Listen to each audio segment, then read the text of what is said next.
Hi, my name is Sharon Pope. I help women and occasionally a few brave men get the clarity that they need to know whether they should stay or go in their struggling and disconnected marriages.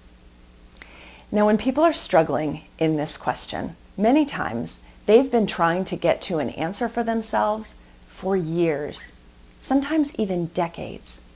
And because they haven't been able to get to an answer for themselves, after a while, they begin to think that there's something wrong with them, which only makes them feel powerless in their own lives and certainly doesn't make them get any closer to a decision for themselves. You see, we only do the things that actually serve us.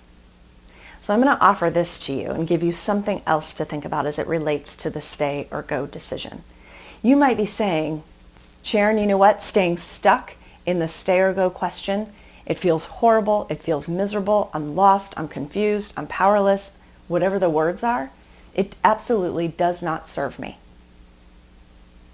I'm going to offer that it actually does serve you to stay stuck in the stay or go question of I don't know how to stay and make it better, and I don't know how to leave it either. And so I'm waiting to come to a decision. I'm struggling to come to a decision.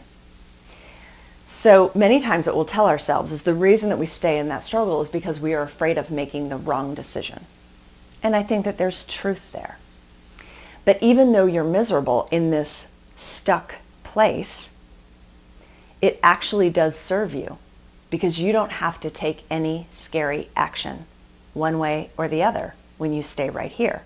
You might be miserable, but you don't actually have to take any action from a place of I'm confused and I don't know the answer.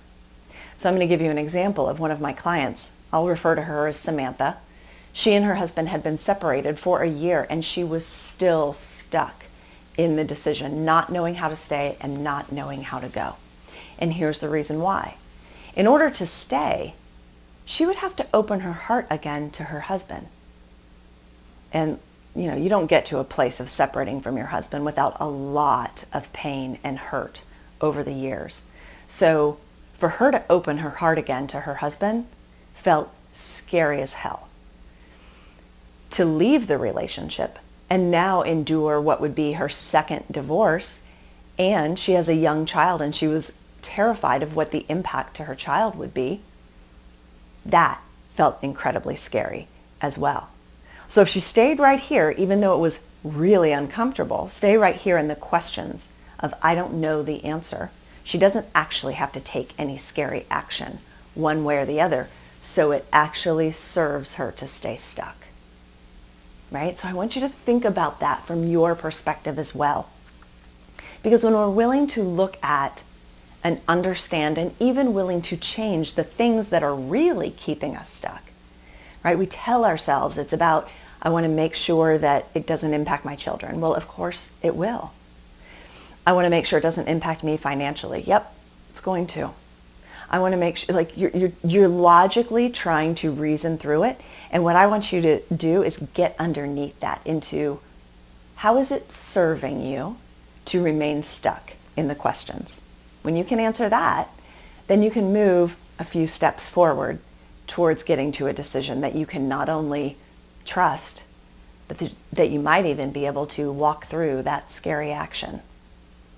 I hope that this was helpful for you. I hope that you enjoyed watching it as much as I enjoyed creating it. Please give this video a like, and if you know someone that could benefit from it, I hope you'll share it with them. Take good care.